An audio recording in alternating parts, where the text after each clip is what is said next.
The trouble started on a quiet morning that looked like any other. For a long time, everything in their household had been simple and predictable. They woke up, made breakfast, talked about small things, and went to work or school. Life was not perfect, but it was normal. There was a sense of safety in routine, the kind of safety people often take for granted. No one imagined how quickly things could change. But sometimes life does not warn you before it breaks the ground under your feet.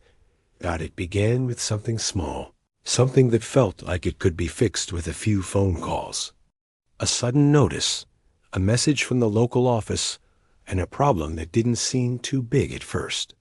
They believed it would sort itself out in a day or two. They had handled challenges before. They thought this one would be similar. But as they read the document again and again, the worry started to grow. It was confusing, full of words that didn't make sense to ordinary people. They tried asking around, but no one could clearly explain what it meant. That was the first sign that things were about to get difficult. By afternoon, the whole family sat together, trying to understand what they had received. Each person had a different guess. One said it might be a mistake. Another thought it was a warning. Someone else believed it was just a formality that could be resolved easily. But deep inside, everyone felt a small fear they didn't want to admit. They just hoped it would go away if they stayed calm. The next step was to call the office that had sent the notice. They tried several numbers, each one taking them to a different line that kept ringing without an answer. When someone finally picked up, the person on the other side spoke quickly, as if reading from a script. Nothing was explained clearly. Instead of answers, they received even more instructions. Fill this form, send that document, wait for another message. When they hung up, they felt more lost than before. Still, they remained hopeful. They believed that if they followed the instructions carefully, everything would be fine. They stayed up late looking for documents, making copies, arranging papers on the table. Everyone helped. It felt like preparing for an exam you didn't choose to take. They checked each detail again and again, afraid that even a small mistake could make things worse. The next day, they went to the office to submit the papers in person, thinking it would speed things up. They stood in a long line that barely moved. People in the line looked tired, frustrated, and drained, as if they had been visiting the same place for days. When it was finally their turn, the person at the counter barely looked at them. The official simply glanced at the papers, stamped something, and pointed them to another desk. At the next desk, someone else said they had come to the wrong section. Then they were told to visit a different building. By the time they returned home, the sun had already set. What was supposed to be a simple problem had suddenly become a maze. Each attempt to solve it opened another step, another instruction, another wait. Anxiety became a silent guest in the house. No one said it openly, but everyone felt it. They stopped talking about usual things. Each conversation turned toward the same topic: what to do next, who to contact, what they were missing. Days passed, and nothing changed. The office sent another message, this one sounding more serious. They needed help, and they needed it fast. It became clear that the problem was much bigger than they had thought. The situation was no longer something they could handle on their own. They realized they needed someone who understood the system better, someone who could guide them, someone who would actually listen. That was the moment they decided to ask for help. They began by contacting the places that were supposed to support people in such situations. They looked up helplines, community centers, and assistance programs. Each call brought a new kind of disappointment. Some lines were always busy. Some representatives kept transferring them to other departments. Some told them to check the website for information, even though they had already done that many times. Others said they needed appointments that were fully booked for weeks. Every evening, they gathered again to discuss whatever little information they had managed to collect that day. They wrote down numbers, names, and times, trying to keep everything organized. But the more they tried, the more helpless they felt. Instead of finding solutions, they felt like they were running in circles. One afternoon, after hours of waiting on hold, someone from an office finally answered with a little more patience than the rest. For a moment, it felt like a small victory. But the hope didn't last long. The representative explained that their case did not qualify for urgent support. They would have to wait. How long? The representative couldn't say. It could be days, weeks, maybe even months. There was no clarity, only uncertainty. This news hit them hard. Waiting was not an option. The problem was already affecting their daily life. Every passing day brought new worries. They couldn't focus on work. They couldn't sleep well. Their mind kept replaying the same questions. What if things got worse? What if no one helped in time? What if everything fell apart? The weight of this fear was visible in every corner of the house. Conversations were shorter. Smiles were rare. Even meals felt different, eaten in silence. Each person in the house tried to stay strong for the others, but inside, they were breaking a little each day. On one particular night, the tension reached a point where they could no longer pretend everything was fine. They sat together again, this time not to discuss documents or phone numbers, but to admit the truth. They needed real support, not automated messages, not official statements, not endless waiting. They needed human help, someone with understanding, someone who would not ignore them, someone who would stand by them. That discussion marked the turning point. They decided to expand their search beyond institutions. They would reach out to community members, neighbors, people they knew from work, and even strangers if necessary. They believed that somewhere out there, someone would care enough to help them find a way out of this mess. Someone would listen. Someone would guide them. They didn't know it at the time, but this decision would reveal more about the world than they expected. They were about to learn who actually stands with you when life becomes difficult. They were about to see how different the responses of systems and human beings could be. And they were about to discover that sometimes the help you hope for does not come from where you expect. But for now, they simply sat together, tired and unsure, but united by a small spark of hope. The situation was still confusing and heavy, but they had taken the first step, reaching out.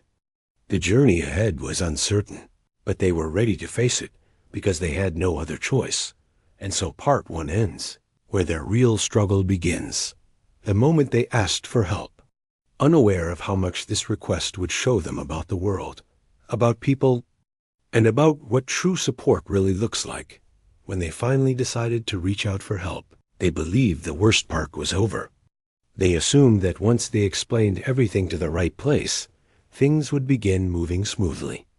After all, that's what offices and organizations were created for. They help people, right? At least that's what everyone grows up hearing.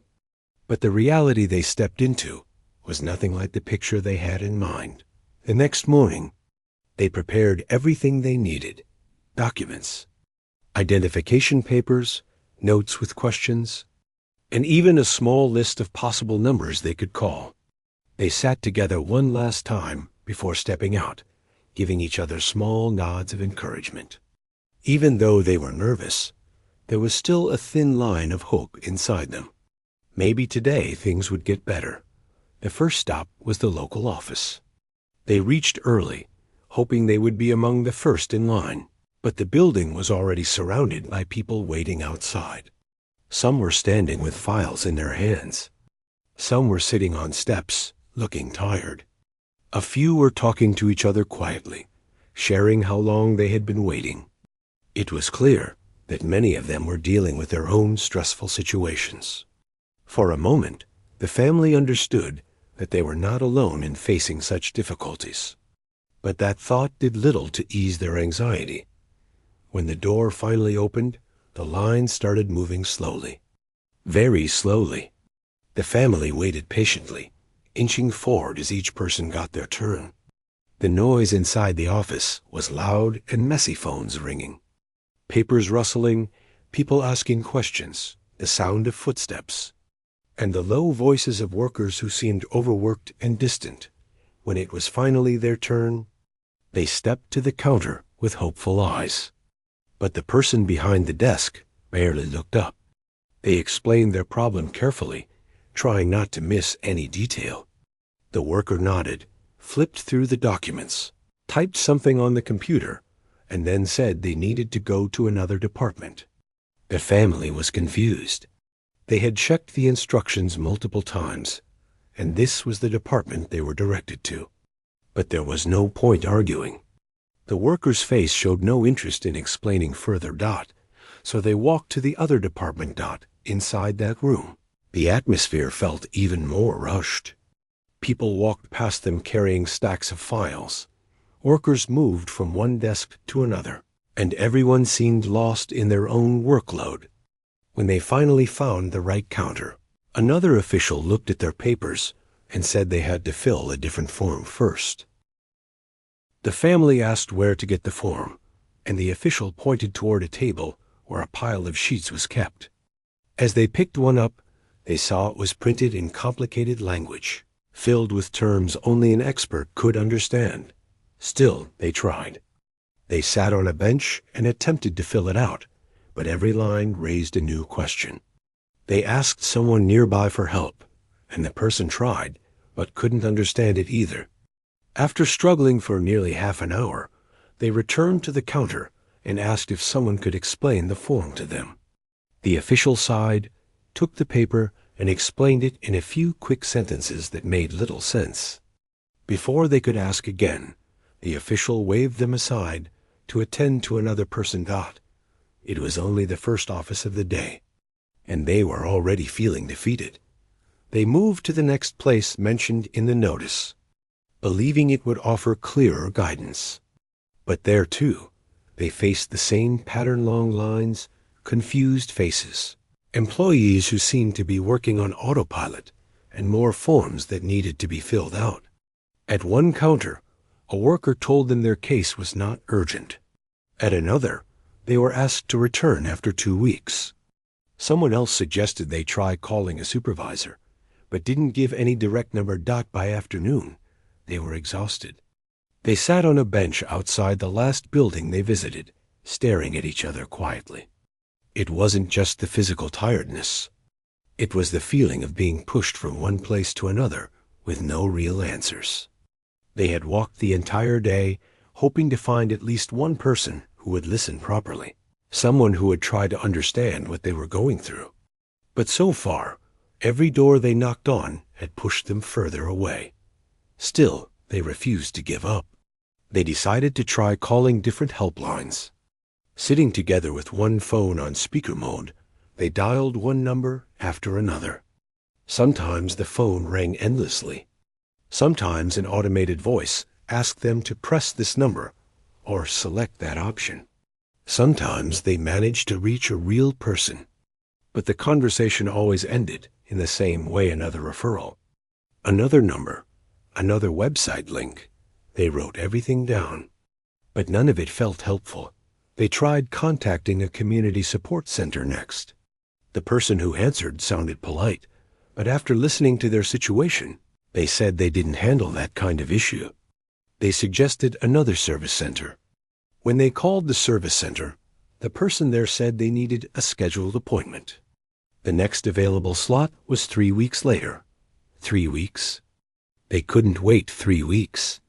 Their situation was urgent. Every day mattered. They tried reaching out publicly through an online form as a last resort. They filled the details carefully, double-checked every line, and submitted it. The page showed a message: "Thank you. You will receive a reply within 10 to 30 days." That message felt like a punch in the chest. 10 to 30 days? They didn't have that kind of time that one evening. After trying phone calls and emails all day, they finally received a response from one department. For a moment, their hearts lifted. But the message only said their case did not fall under immediate assistance. It included a long list of guidelines, none of which helped them in any meaningful way. This was the moment reality began to sink in. Institutions were not going to help them, not quickly enough, and not in the way they needed. These places were built to follow procedures, not to understand individual pain. Whether someone was scared, confused, or running out of time didn't seem to matter. What mattered was paperwork, rules, and waiting periods. The family felt invisible. Not because anyone was intentionally cruel, but because the system was large, cold, and unfeeling. It worked like a machine, and machines do not stop just because someone is hurting. For the first time, they started feeling truly alone. They returned home late that evening. Instead of speaking, they sat in silence for a long time.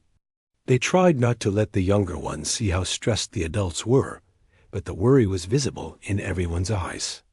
The air inside the house felt heavier than before. Every small sound, even the ticking of the clock, felt louder. One of them finally broke the silence.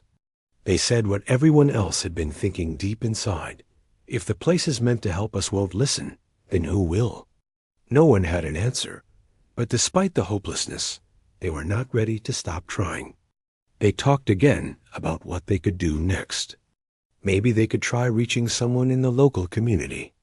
Maybe someone knew someone who had been in a similar situation. Maybe a neighbor or coworker could guide them. Maybe a person, an actual human, would understand what the system could not. They didn't want to depend on strangers, but at this point, they had no option left. They needed someone who would stand with them, not shuffle them from one direction to another. And slowly, they understood something important. Support does not always come from official buildings or large organizations. Sometimes real help comes from ordinary people who simply care enough to listen. But at that moment, they had no idea which people would actually come forward. They didn't know who would ignore them, who would pretend to care, or who would silently stand by their side. All they knew was that the institutions they trusted had failed them. They had walked through doors that promised solutions, but gave none. They had spoken to people whose job was to help, but whose hearts seemed far away. And now, they were stepping into a different phase of their struggle, a phase where they would learn the true difference between systems and humans. The night felt quiet when they finally went to bed. But inside each mind, thoughts kept moving. They were tired, but not defeated. They felt lost, yet still holding on to a small hope that someone, somewhere, would respond with genuine understanding. What they did not know was that the next chapter of their journey would show them something unexpected, that when everything else turns its back on you, sometimes it is ordinary people, not institutions, who choose to stand by your side. After days of trying to get help from offices and organizations, the family's hope had already started fading. But the real disappointment came from a place they never expected, from the people they trusted the most. They had believed that if things ever got bad, the people closest to them would naturally step forward. However, life has its own way of teaching lessons, and sometimes those lessons hurt more than anything else. The family began reaching out one by one to people they knew. They started with close friends, the ones they had shared meals with, celebrated festivals with, laughed with during good times. They believed that these people would understand their situation without needing long explanations. So they called them, thinking that at least familiar voices would bring comfort. The first friend they reached out to sounded concerned at first. They listened quietly, paused now and then, and made a few sympathetic sounds. But when the family finally explained what kind of help they needed, guidance, support, maybe someone who could speak to an office on their behalf, the friend suddenly became quiet. Their tone changed. They said they were busy, overwhelmed with their own responsibilities. They promised they would get back later, but days passed, and no call came. A small part of the family had expected this, but another part had hoped to be wrong. They tried contacting someone else, a person who often talked about being there for each other. This time, the family decided to explain everything more calmly and simply. They hoped that maybe being clear would help the person understand their urgency. But halfway through the conversation, the person interrupted and said something that felt like a sharp cut. "I wish I could help, but I don't want to get involved in anything complicated." Those words stayed with them long after the call ended. They didn't ask for money. They didn't ask for anything risky. They only wanted someone to stand beside them, talk to an official, or help them understand a new document. But even that was too much for some people. Slowly, they realized that many people are willing to be close during the good days. But not everyone stands with you when life becomes difficult. Still, they didn't give up. They reached out to a few relatives next, hoping blood relations would be stronger. One relative listened carefully and sounded genuinely worried. For a moment, the family felt relieved. But then the relative said they would pray for them and hung up. That was it. No advice, no offer to talk, not even a suggestion of what step to take next. Just kind words that held no real support. That other relative responded in a way that almost made the family laugh, not because it was funny, but because of how painfully predictable it was. The moment they heard the problem, the relative said, "You should have told me earlier." But the truth was, the family had told them earlier, several times. They just never paid attention. Sometimes, it hurts more when people pretend to care than when they openly refuse. There were a few distant friends who replied with long messages filled with positive words, but no real action. "Stay strong. Don't worry. Everything will be fine," they wrote. And although the words sounded nice, none of them added, "Let me help you," or "Tell me what I can do." They were sending comfort from a safe distance, without offering the real support the family needed. Bit by bit, the family started to see a pattern. It wasn't that everyone was heartless. Some people were genuinely busy. Some were scared of getting involved. Some simply didn't understand how serious the situation was. And some people cared, but only up to the point where it didn't inconvenience them. The family's circle suddenly felt much smaller. One evening, they sat together and talked about it.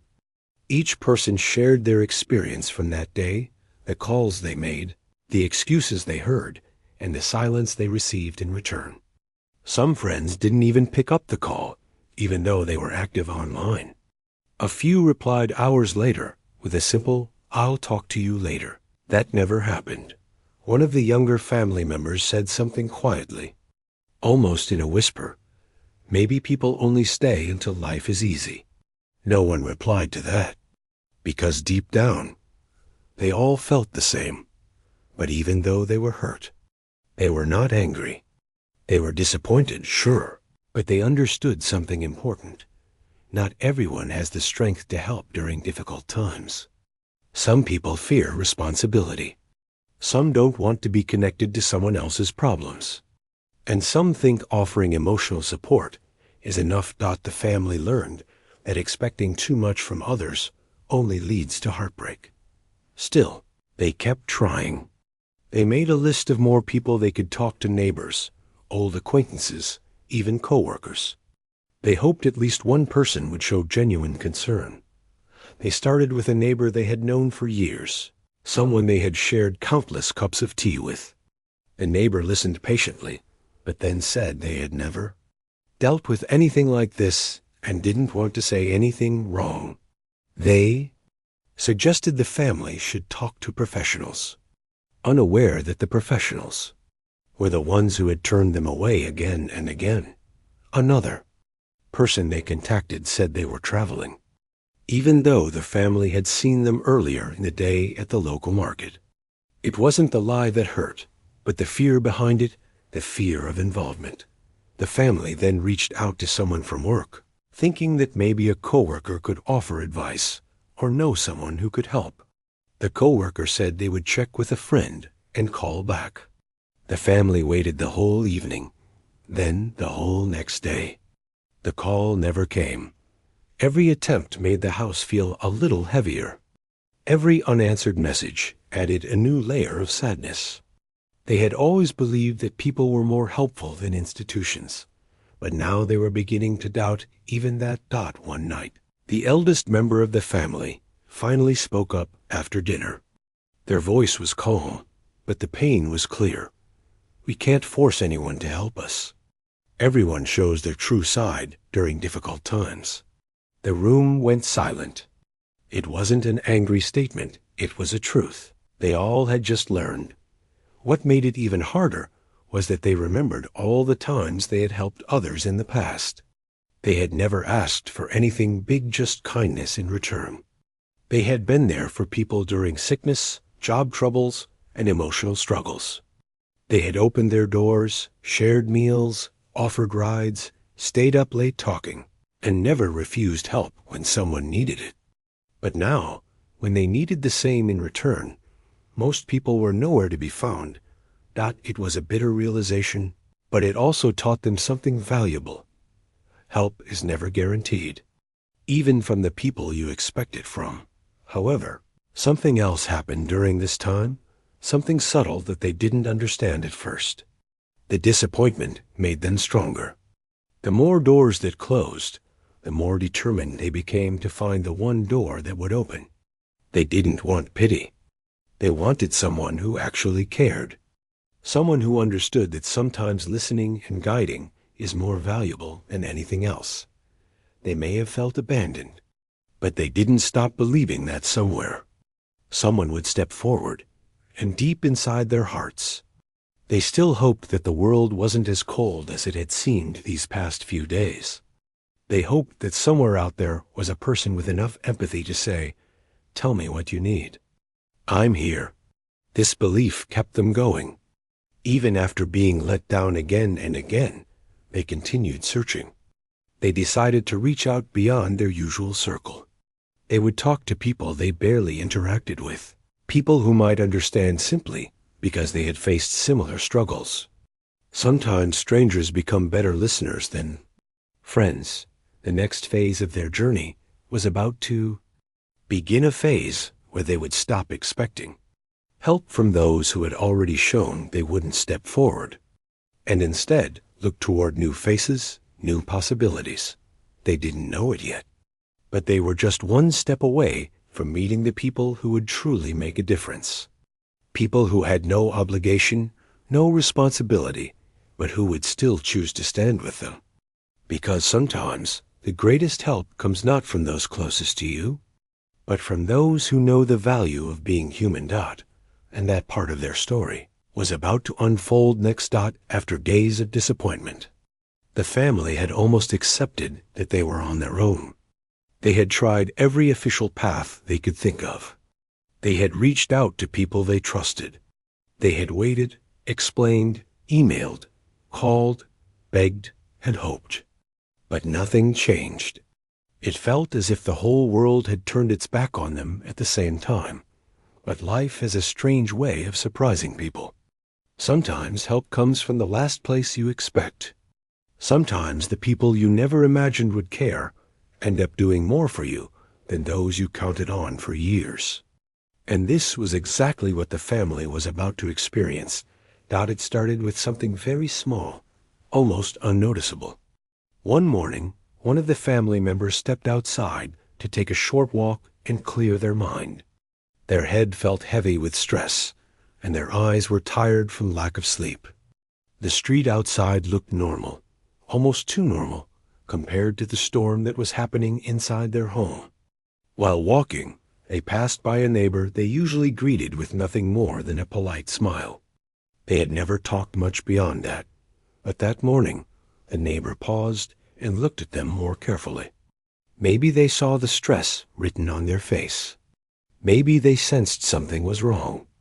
They came closer and asked gently, "You look tired. Is everything okay?" For a moment, the family member hesitated. They didn't want to share their problems anymore. They were tired of explaining, tired of watching people turn away. But something in the neighbor's tone felt different, soft, honest, and genuinely curious. So they opened up. Not completely, just a small part of the story. They mentioned the trouble with the office and the confusion with the documents. They didn't mention the deeper fears or the disappointment from friends and relatives, just the basics. The neighbor listened quietly, not interrupting, not judging. When the family member finished, the neighbor nodded and said, "You should talk to someone I know. They're not an official, but they understand these things well. They helped me once too." It wasn't a promise, just a suggestion.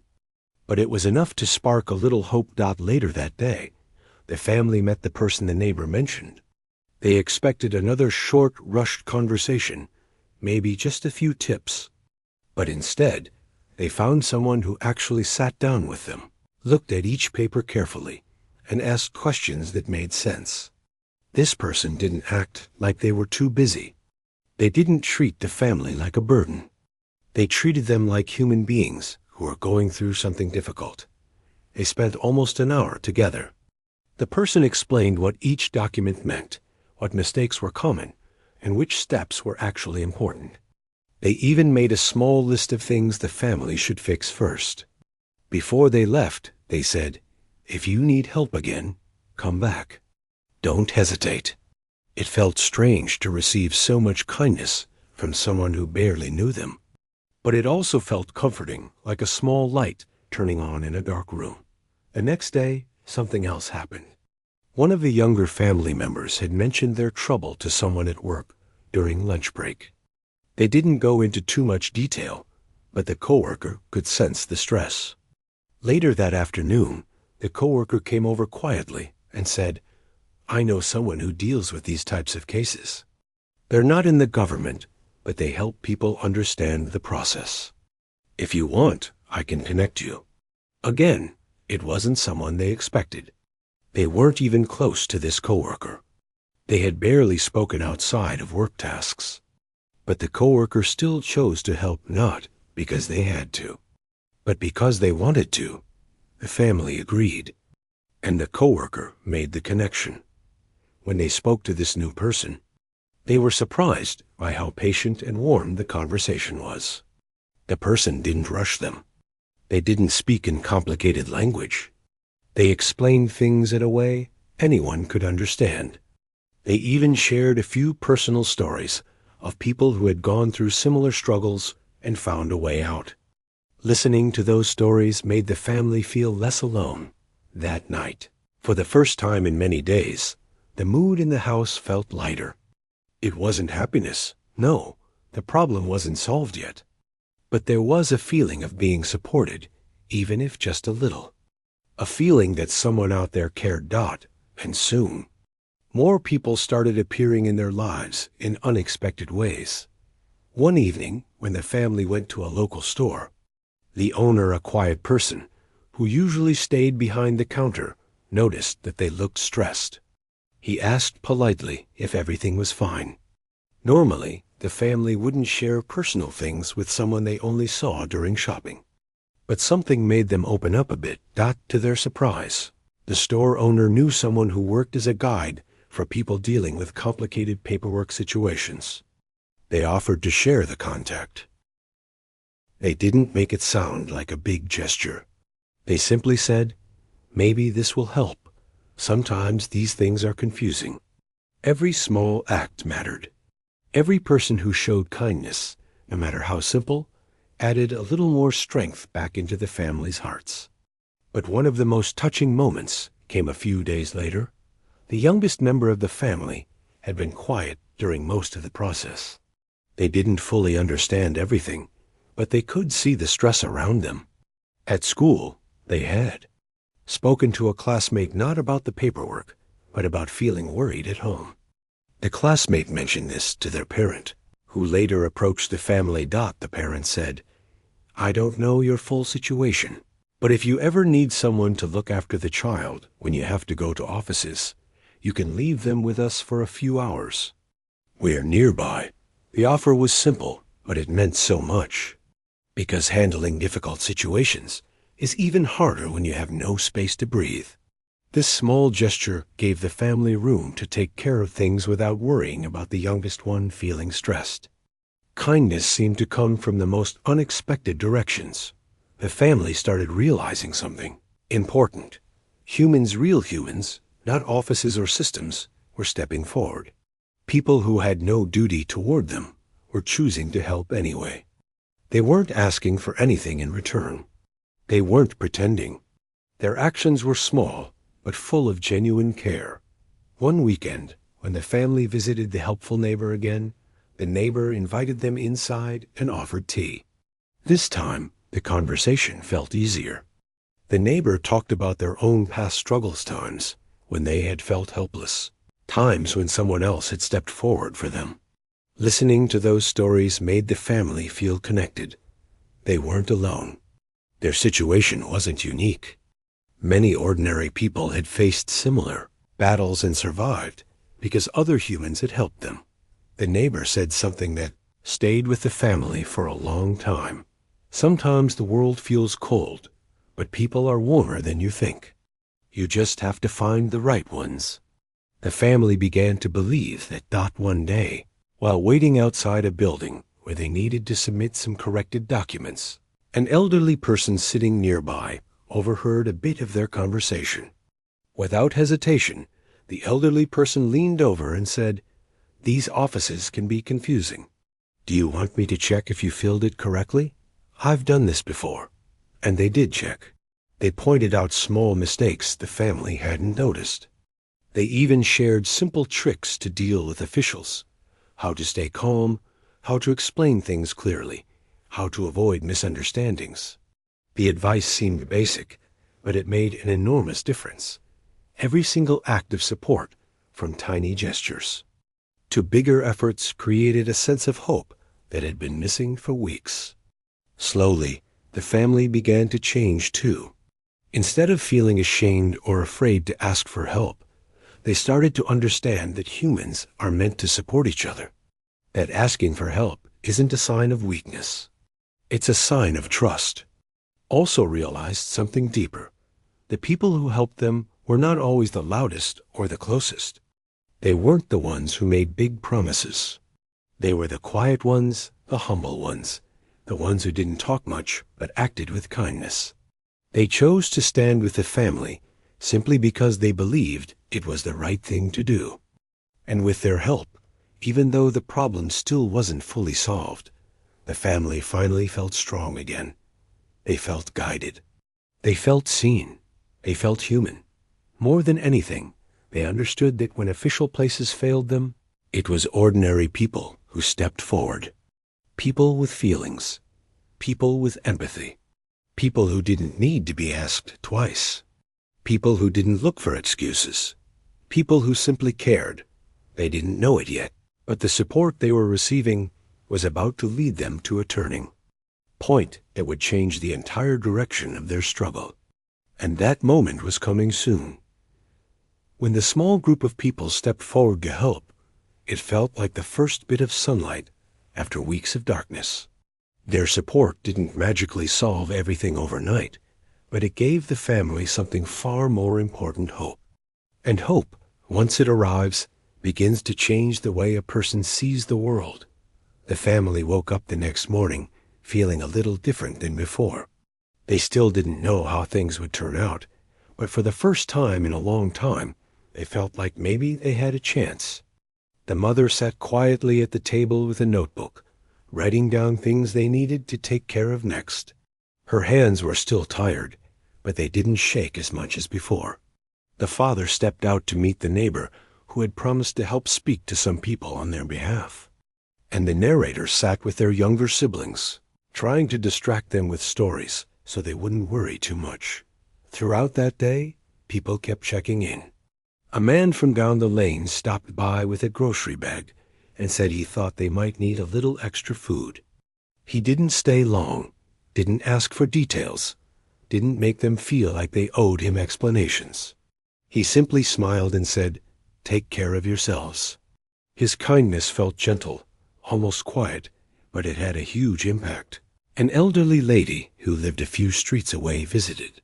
She wasn't strong enough to do physical work, but she sat with the mother, held her hand, and said, "You're not alone in this."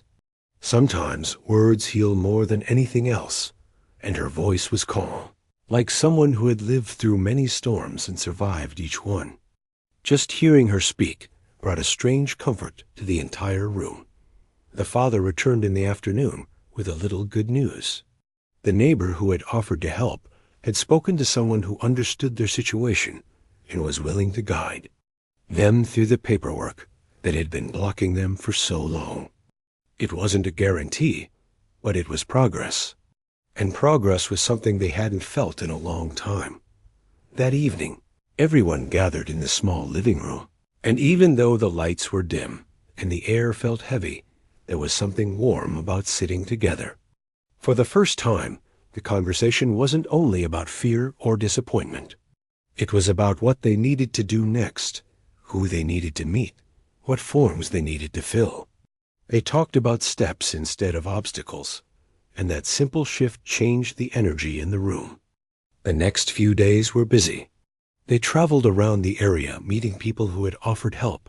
Some gave advice, some made calls, some helped them organize documents. It wasn't easy. They still faced slow offices, confusing rules, and people who didn't really care. But now they had a small team of humans who did care, and that made all the difference. When one door closed, someone encouraged them to try another. When a form was rejected, someone explained how to correct it. When the mother felt overwhelmed, someone offered her water, told her to breathe, and reminded her that they were making progress. Each small task completed felt like a victory. They pinned their papers neatly on the wall, marked dates, and checked items off their list. Every time they crossed something out, even something tiny, it felt like reclaiming a bit of control over their life. One morning, they were scheduled to visit an office where they hoped to finally get approval for an important document. The whole family was nervous. They had been rejected several times before, and the memory of those failures still stung. But this time, they were not walking in alone. Two people who had been helping them came along, not to fight or argue, but simply to stand beside them, to show support, to be witnesses that the family mattered. Inside the office, the atmosphere felt heavy as usual. Long lines, tired faces, slow movements. It was the kind of place where people felt invisible. But when it was their turn, and the worker behind the desk looked through their papers, something felt different. The papers were organized. The information was complete. The missing signatures were there. Everything was set in order because humans who cared had helped them piece it together, step by step. The worker nodded slowly, stamped one page, filled out another, and said something they had been praying to hear for weeks. "This is approved. The next step will take a few days, but you're cleared." The mother almost cried right there. The father let out a long breath he didn't know he had been holding. Their helpers hugged them lightly, telling them, "See? It's moving forward." When they stepped outside the building, the sunlight felt brighter. Not because the world had changed, but because their hearts had. The next few days were filled with a kind of peaceful waiting. It wasn't easy, but it wasn't painful either. They had hope now, and hope is patient. Their neighbors checked in daily just to ask how things were going. Someone dropped off a basket of fruit. Someone else offered to drive them to the next office when needed. Friends of friends heard the story and sent small messages of support. None of these gestures were huge on their own, but together they made the family feel like they were part of a community again. At night, the siblings slept better. The mother, who hadn't eaten properly for days, began finishing her meals. The father, who used to sit silently in the dark, staring at the wall, started talking more, sharing stories from his past and laughing with his children. The narrator felt lighter too. They still worried sometimes, but the fear no longer controlled their thoughts. Then came the morning when everything changed. A message arrived saying that the final document was ready to be picked up. It meant safety. It meant stability. It meant their future was no longer hanging by a thread. The family rushed to the office, their hands trembling with excitement. The staff handed them the papers with a polite smile. It seemed like a normal moment to everyone else in the room, but to the family, it felt like life itself had been returned to them. They walked home slowly, letting the reality sink in. They thought about all the people who had helped them, the neighbor who made calls, the elderly lady who offered comfort, the man who brought groceries, the ones who guided them through forms, the ones who simply stood beside them when everything looked impossible. On the way back, the narrator realized something important. Power didn't come from big buildings, long procedures, or printed rules. Real power came from human hearts, from kindness, from people who cared without expecting anything in return. Those were the people who changed the family's life. They reached home. They placed the document on the table. For a long time, no one said anything. Then the mother whispered, "We made it." The father nodded, his eyes watery. The younger siblings hugged each other. The narrator looked at their family and thought about every tear, every fear, every night they had felt hopeless. And then they looked at the faces of the people around them, now the ones who had stood with them, and they knew something very important. When life becomes heavy, sometimes the only ones who can lift you back up are ordinary humans with extraordinary hearts. That truth shaped everything about the way they saw the world. They knew that no matter how many systems failed them, no matter how many doors closed, as long as there were humans willing to stand with them, there was always hope. And in that moment, surrounded by their family and the people who had helped them, they understood what real support meant. It wasn't money. It wasn't influence. It was the simple act of not letting someone face their struggle alone. It was humanity quiet, gentle, powerful humanity. And that is what helped them rise again. When everything finally settled, the family found themselves sitting together in a quiet room, almost unsure of what to feel. For so many days, their hearts had been heavy with fear and confusion. Now the air felt different, softer, lighter, almost peaceful. The important document lay on the table, its edges still crisp, the ink still fresh. It was proof that they had crossed the hardest part of the storm. The narrator kept staring at it, as if trying to understand how something so thin, just a few sheets of paper, could carry so much weight. For weeks they had cried, worried, begged, and hoped just to reach this moment. And now that the moment was finally here, it didn't feel loud or dramatic. It felt quiet, like a deep breath they hadn't taken in a long time. The mother touched the document gently, as if she feared it might disappear. The father leaned back on the chair, his eyes closed, letting relief wash over him. The younger siblings were excited, even if they didn't fully understand everything. They only knew things were better now, and that was enough for them. Throughout the day, people who had helped them kept dropping by. Some came just to check in. Some came with warm smiles, and some came with small gift spread, fruit, or even a few handwritten notes wishing them well. The family thanked each one with genuine gratitude. Every time they hugged someone, they were reminded of how much kindness had been shown to them. As evening approached, the sky outside changed from bright gold to a soft purple. The narrator stepped out for some fresh air. The wind felt gentle against their face, carrying the faint smell of the nearby fields. For the first time in many weeks, the narrator felt calm enough to simply stand and reflect.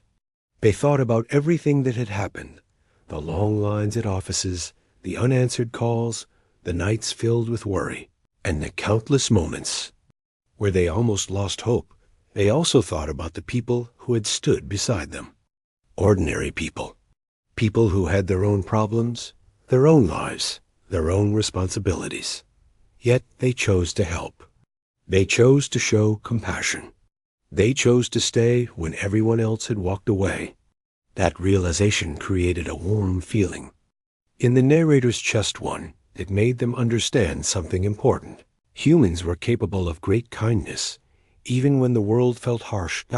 When the narrator went back inside, the house was filled with a quiet glow from a single lamp.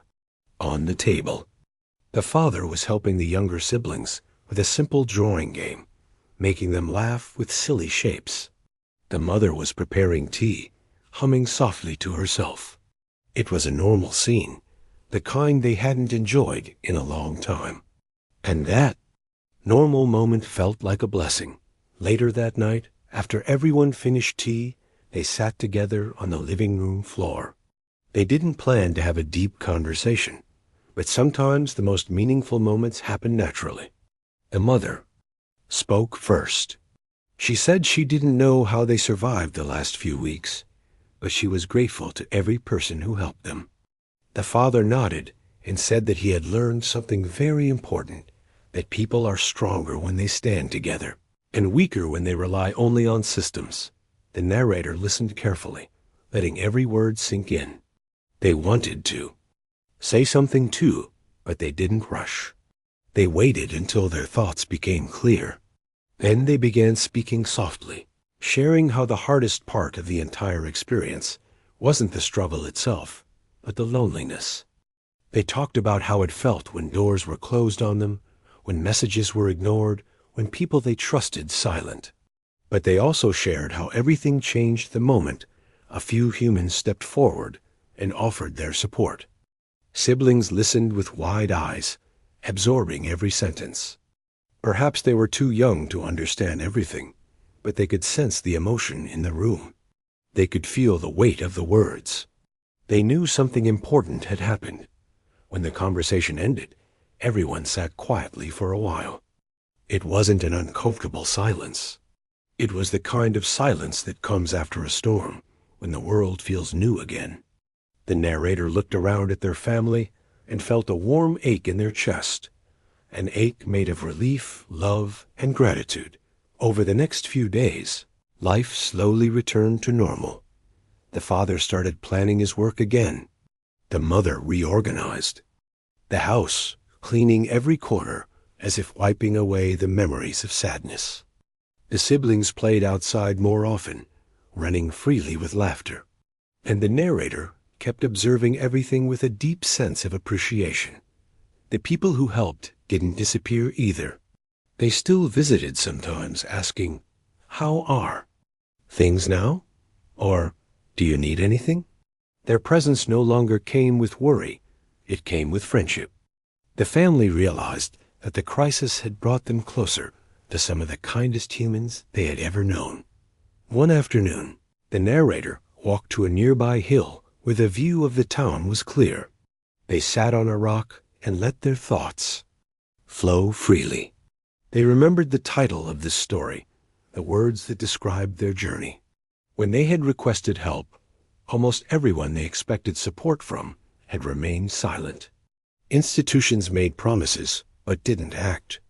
Systems that were supposed to protect people instead created more problems.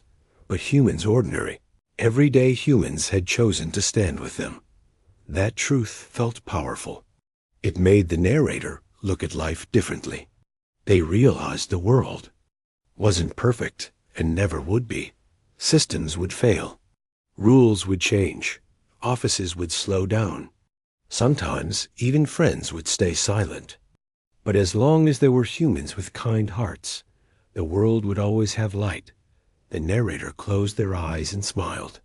They promised themselves that one day, when someone else needed help, they would do the same. They would step forward, even if all they could offer was a listening ear, a small piece of advice, or a bit of emotional support. They understood now that help didn't have to be huge. Even the smallest act of kindness could save someone who was drowning in stress. When the narrator returned home, the house felt warm and full of life. The siblings were drawing pictures of the family. One of them drew a large circle of people, holding hands around their home.